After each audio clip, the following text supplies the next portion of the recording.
Everyone, I'm Cynthia Nickerson, and you're watching LASOS. That's Los Angeles Strategies or Solutions. This is a program made possible by the Institute for Public Strategies and the West Hollywood Project, which is part of IPS. I'm Cynthia Nickerson, and today we're talking to Brookelyn Hall about the fact that she was a former substance misuse. But what she learned in getting clean and sober is really helping her deal with all the stress of COVID. And there are many, many people in our community, of course, who are feeling stress from various angles related to COVID. So we can learn a lot from Brookelyn. Hi, Brookelyn. Thanks for joining me today. Of course, thank you for having me. Sure. Okay, first question, your story in a nutshell. How long were you using? What did you use? And how did you get sober? Yeah, so long story short is in high school, I was abusing cocaine and vodka. Altogether, I've been to 30 treatment centers, including detox, hospitals, sober livings. I went to my first two in high school. I got sober and clean for a few years through AA, through programming, through 12 steps. For really the last year of that time, I wasn't as involved in program.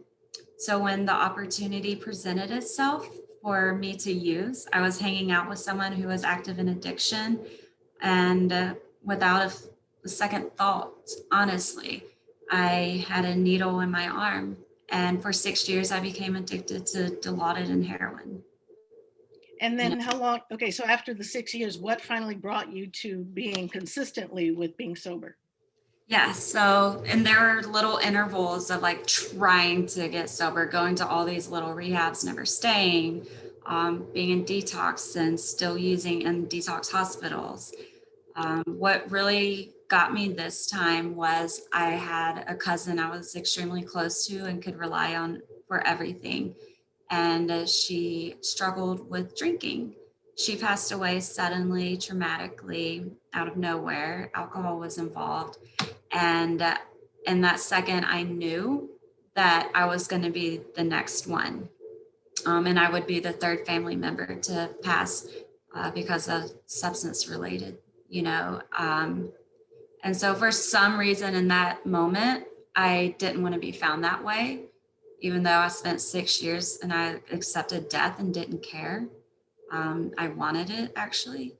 So in that moment, I made a phone call and I was on an airplane coming to California.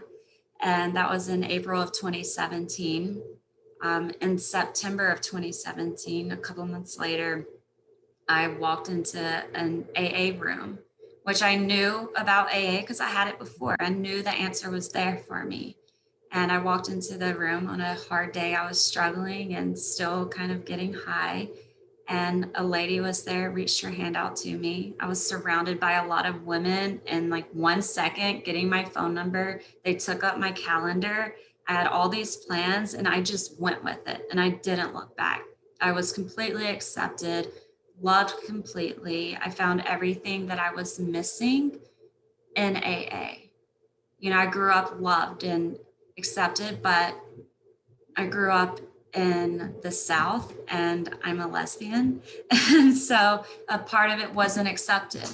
And I came to AA and it was just me and them, and they wrapped all of their arms around me and have carried me every day since. That's awesome. That's absolutely awesome. So tell me about your coping skills, how they've developed and are helping you deal with all this unexpected stress from this pandemic. Yeah, out of nowhere, this pandemic.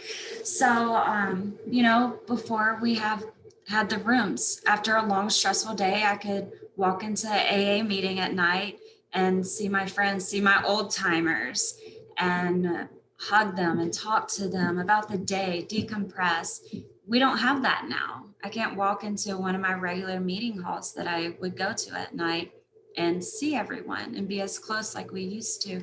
So, things I've implemented is working more with my sponsor on the steps. You know, it's kind of this opportunity to dig deeper and do more because you have to figure out what to do. And I've gotten a lot closer with my friends in the program. And I'm blessed to be surrounded with them, from the place I work to my roommate to my neighbors, to my close knit of best friends, and I have my old timers. I will go over to one of my old timers' house and watch football with her. And, I have to stay in contact. And I have learned through this experience of COVID how important it is to be vulnerable and to communicate what's really going on inside of me and in my head. And so that's been something amazing that I've learned and gotten to experience and I'm working on. And it's really hard, but it's the only way for me to stay sober at this time. I know. Someone may be watching this who is in a substance use situation and wants to try to get sober, but for whatever reason can't, or they may be a loved one of someone. So, what would you recommend? For someone that's wanting to get sober, that's kind of trying to get in the program and is unsure, because first of all, this is the hardest time. People that are getting sober right now, relying on Zoom meetings and phone calls with the people they meet in Zoom meetings, I applaud. That's amazing. I don't know if I would have been able to do that because, like I was talking about earlier, going into the rooms, there's just something different. The rooms like smell and have stains, and they're not perfect and beautiful, but it's the fellowship, you know. So for people that are struggling and trying to get sober right now, I really applaud. And it's kind of just stick and stay for a while, check it out. I don't think that any harm will come in that at all, and for someone that has a loved one, I have a loved one very close to me that is struggling with this disease. And that's when it comes to just keep trying, just be there with support and love. Judgment's the last thing that needs to be on the table.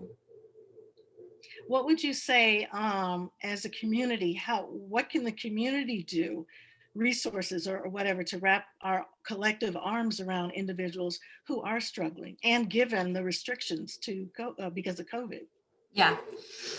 Well, first of all, we have that stigma, right? That's attached to drug addicts and alcoholics, morally deficient, that it's all willpower and they're just not strong enough to say no or to quit and make up their mind, when really that has nothing to do with it. It's not like we are young and instead of wanting to be a fireman, we're like, I want to be an alcoholic. I want to be a drug addict. It doesn't happen that way. And that's something that I hope that everyone can understand someday. And I think with that understanding will come the compassion. And it's really about education. People need to educate themselves. We have all of these awarenesses going on, for causes that are amazing and matter, and they're making differences. And I feel like if we could just have a huge awareness to this aspect, this problem as people see it, um, people that are struggling with addiction would be able to feel safer coming out and expressing what's really going on. And then in turn, being able to seek help and living their life that they were meant to live and creating who they want to be. And that helps all of us. Yeah, exactly. Not just that person, everyone. Okay. Anything else you'd like to really share with our viewers about your experience and your outlook on how things are going to go for you, not only personally, but as you see, our community changing? Yeah, that's a hard question because I'm a person of routine and structure. I thrive in that, and I've had to create a whole new routine and structure. Like I said, I don't have my regular meetings to go to. And in COVID, my life actually got busier, trying to keep myself busy. I work a whole lot more now, but I also am going on more trips on the weekends. I love to hike. I'm going on amazing hiking trips. That's my outlet. And that's something I've started to do in sobriety because when I was getting high, that was the last thing I would do. I'm shooting heroin in a room. I'm not going to leave, right? And so experiencing the beauty, because we have this time now, um, places are closed. So for me, it's getting out and experiencing the beauty that I get to actually enjoy in the moment and carry with me because I'm sober.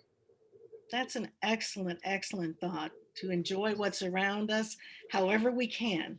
Exactly. Yeah. Okay. Brooklyn, thank you so much for sharing your story and your insights. We really appreciate it, and I'm sure that folks will learn from you. Good luck I to hope you. so. Thank you so much for having me. Okay, thank you.